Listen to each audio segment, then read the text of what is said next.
തിരുവല്ലയിൽ 10 വയസ്സുകാരൻ മകനെ ഉപയോഗിച്ചുകൊണ്ട് MDMA കച്ചവടം നടത്തിയ പിതാവിനെതിരെ മറ്റൊരു കേസ് കൂടി പോലീസ് ഇപ്പോൾ രജിസ്റ്റർ ചെയ്യുകയാണ്. ബാലനീതി നിയമപ്രകാരം തിരുവല്ല പോലീസാണ് ഇപ്പോൾ പിതാവിനെതിരെ കേസെടുത്തിരിക്കുന്നത്. മാതാവിന്റെ മൊഴി പ്രകാരമാണ് പുതിയ കേസ് രജിസ്റ്റർ ചെയ്യുന്നത്.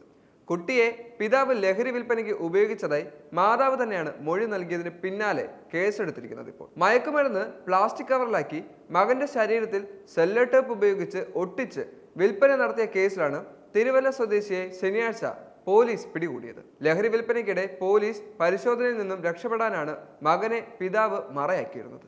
10 വയസ്സുകാരനെ ഉപയോഗിച്ച് കുറ്റകൃത്യം നടത്തിയെന്ന പരാതിയിലും കുട്ടിയുടെ അമ്മയുടെ മൊഴിയുടെ അടിസ്ഥാനത്തിലാണ് തിരുവല്ല പോലീസ് കേസ് രജിസ്റ്റർ ചെയ്തിരിക്കുന്നത്. കഴിഞ്ഞ ദിവസം രാത്രിയാണ് കുട്ടിയുടെ അമ്മയുടെ മൊഴി രേഖപ്പെടുത്തുന്നത്. പ്രതിയും കുട്ടിയുടെ അമ്മയും ദീർഘകാലമായി അകന്നു കഴിയുകയാണ്. ഇപ്പോൾ ബാലനീതി നിയമപ്രകാരമുള്ളതാണ് പുതിയ കേസ്.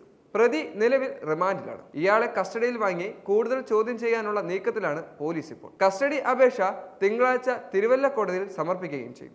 മകന്റെ ശരീരത്തിൽ മയക്കുമരുന്ന് പാക്കറ്റുകൾ ഒട്ടിച്ചതിനു ശേഷം കുട്ടിയുമായി കാറിലോ ബൈക്കിലോ വിൽപ്പനയ്ക്ക് പോവുകയായിരുന്നു പ്രതിയുടെ പതിവ്.